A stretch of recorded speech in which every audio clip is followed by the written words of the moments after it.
The rabbit is eating a carrot in the garden ဖြစ်ပါတယ်အတိတ်ပဲကတော့ the rabbit ဆိုတော့ယုံတကောင်လို့ပြောချင်တာဖြစ်ပါတယ်ဘာလို့လဲဆိုရင် is eating ဆိုတော့အခုလက်ရှိမှာသူကစားနေတာဖြစ်ပါတယ်ဘာစားနေရလဲဆိုရင် a carrot ဆိုတော့မုံလာဥနီကိုစားနေတာဖြစ်ပါတယ်ဘယ်မှာစားနေရလဲဆိုရင် in the garden ဆိုတော့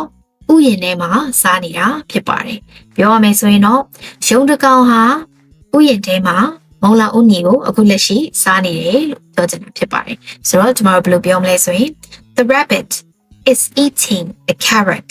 in the garden ဖြစ်ပါတယ်ကျွန်မနဲ့အတူတူလိုက်ပြီးတော့ပြောကြည့်ပါ the rabbit is eating a carrot in the garden ဖြစ်ပါတယ်အတိတ်ပဲကတော့ယုံတကောင်ဟာဥယျာဉ်ထဲမှာမုံလာဥနီကိုစားနေတယ်လို့ပြောချင်တာဖြစ်ပါတယ်ချက်ခါ